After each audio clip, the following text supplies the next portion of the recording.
Aile nasıl yalan söylüyor? Çocuk nerede? Cerramos el último vídeo con esta pregunta. ¿Dónde están los niños? Hoy exploraremos los interrogantes que aún están abiertos e intentaremos profundizar y buscar respuestas de un tema repleto de especulaciones y muy polémico, tanto por sus consecuencias como por sus supuestos implicados. Intentaremos buscar respuestas reales que no caigan en la teoría conspirativa fácil. Si bien es cierto que en las últimas semanas la prensa turca ha relacionado a los niños desaparecidos en los terremotos con la lista Epstein, el tema que más preocupa a la sociedad respecto a la desaparición de niños son las tarikas. Y es que el debate sobre las tarikas y su papel, tanto en la política como en la sociedad turca, es un tema recurrente en el país.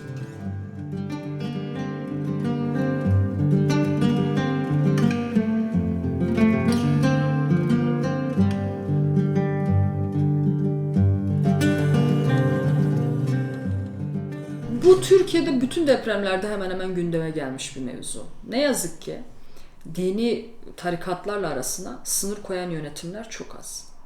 İlk gündeme gelen şey tarikatlar oluyor. Burada bir hafıza var, insanların bir hafızası var, toplumun bir hafızası var, mekanın bir hafızası var. Çünkü bunu daha önce de yaşamış bu insanlar. Dolayısıyla da böyle bir afet durumunda insanların aklına acaba çocuklar tarikatlara mı verildi sorusunun gelmesinin bir geçmişi var. Çünkü daha önce de yaşanmış bunlar. ¿Pero qué es una tárica y por qué son el blanco de las sospechas de mucha gente? La palabra tárica viene del árabe y significa camino. Por lo tanto, podríamos decir que una tárica es un camino religioso. Dentro de la mística islámica existen diferentes formas de alcanzar el contacto con lo divino, y las tárikas son comunidades religiosas con unos ritos concretos que permiten obtener una conexión mística con Dios. Por ejemplo, los derviches turcos o giróvagos forman parte de la orden Mevlevi, y son una tárika sufista que data del siglo XIII.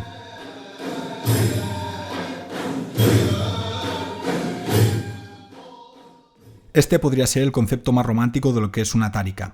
En la sociedad turca, pero, el concepto de tárika es mucho más oscuro, y es que muchas veces se asocia a las tárikas a las sectas, y hay motivos para ello. El liderazgo religioso de estas comunidades se transmite de padres a hijos, su estructura es completamente vertical y antidemocrática, y algunas prácticas rituales son bastante turbias.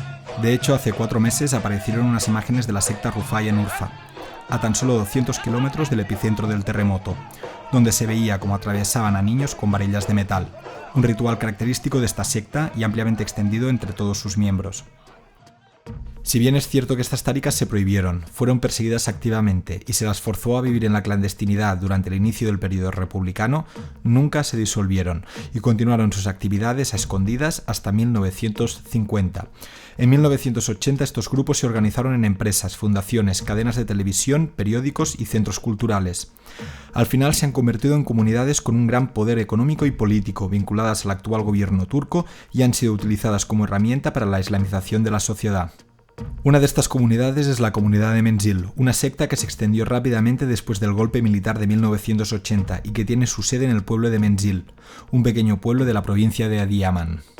Esta comunidad se extendió por el oeste de Turquía como una de las órdenes religiosas de más rápido crecimiento en el país, hasta llegar a Estambul y Ankara, y al igual que muchas comunidades religiosas, tendía a apoyar a los partidos de derecha. Se sabe que al menos 2 ministros del AKP han salido de la comunidad de Menzil, el exministro de Energía Taner Yildiz y el exministro de Salud Recep Akda. Uno de los miembros de la tárika, Hasan Sert, también fue elegido miembro del Parlamento turco para el AKP. Se dice, y aunque esto es escenario de especulaciones, que la comunidad de Menzil controla el Ministerio de Sanidad. Buradaki Menzil köyünde olan bir tarikat. Bu tarikat hakikaten köye gittiğiniz zaman bir şehre gitmiş gibi hissediyorsunuz kendinizi. Adıyaman'ın bütün köylerinden farklı. Çift şeritli yolları var. Mağazaları var içerisinde, her yer asfalt. Bu insanların çok ciddi de bir gelir kaynakları var. Çünkü müritleri sadece Türkiye'de değil, dünyanın dört bir yanından çok yüklü miktarda bağışlar, kurbanlar, adaklar, hayvanlar oraya getiriliyor. Şeyhe hediye olarak, tarikata hediye olarak. Dolayısıyla çok güçlü bir tarikat. La principal preocupación de Aysun, la abogada a la que le hacemos la entrevista, es la apropiación de funciones por parte de las tárikas, especialmente en la gestión de los niños huérfanos, unas funciones que para ella el último responsable es el Estado. Mesela burada Menzil tarikatı var. Menzil tarikatının paylaştığı görüntüler var. 1100 tane çocuğumuzu misafir ediyoruz diyor tarikatımızda. Devletin yapması gereken bir sorumluluğu tarikat nasıl yapabiliyor ve bunu nasıl kendi hesaplarında paylaşarak medyaya yansıtabiliyor? Böyle bir görüntünün medyaya yansıması durumunda devletin yapması gereken şey o 1100 tane çocuğu gidip oradan almak, yurtlara yerleştirmek ve o çocukların orada eğitim adı altında, misafirlik adı altında bulunmasına dahi engel olmaktır. Çünkü resmi bir kurum değiller. Pero, ¿cuáles son los intereses de las tarikas? ¿Por qué les interesa acoger a estos niños? ¿Por qué el gobierno no hace nada para solucionar este problema? Şimdi mutlaka siyaseten her şeyde bir çıkar ne yazık ki gözetiliyor. Tabi bunlar insanların tahminleri, bunlar bizim de tahminlerimiz. Bu çocuklar, kayıp çocuklar bulunmazsa ve gerçekten bu çocuklar eğer tarikatlardaysa, bu çocuklar o tarikatların müritleri olarak yetiştirilecek zaten. Tarikatın çalışanları, müritleri olarak yetiştirilecek. Ya da belki ailelere verilecekler bu çocuklar. Kendi bir ailesi varken başka ailelere onların çocuğuymuş gibi verilip büyütülecekler. Yani burada mutlaka bu insanların eğer böyle bir durum söz konusuysa bir çıkarları var. Bu çocuklar üzerinden elde etmek istedikleri bir çıkarları var. Ya bunlar tarikatların müritleri olarak yetiştirilecekler ya da ne yazık ki başka ailelere, çocuğu olmayan mesela ailelere kendi çocuklarıymış gibi verilip o şekilde büyütülecekler. La falta de intervención estatal permite tomar atajos en lo que respecta a la adopción y también permite camuflar estas adopciones con la información que, deliberadamente o por incompetencia, ha quedado fuera de los registros oficiales. Zaten kayıt altında değilse normalde yetimhaneye yerleştirilen bir çocuğu evlat edinme prosedürü çok zordur.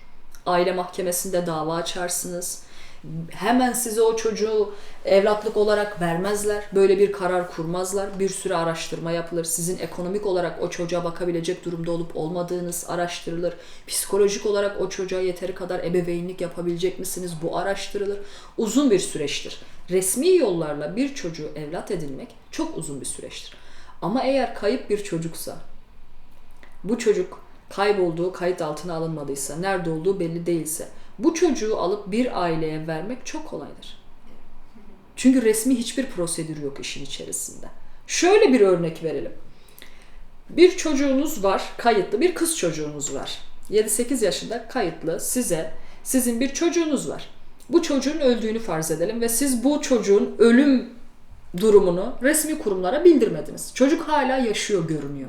Depremde eğer 7-8 yaşındaki bir kız çocuğunu böyle işte tarikat ya da başka insanlar eliyle alırsanız o çocuk sizin ölmüş çocuğunuzun kimliğiyle hayatına gayet rahat devam edebilir.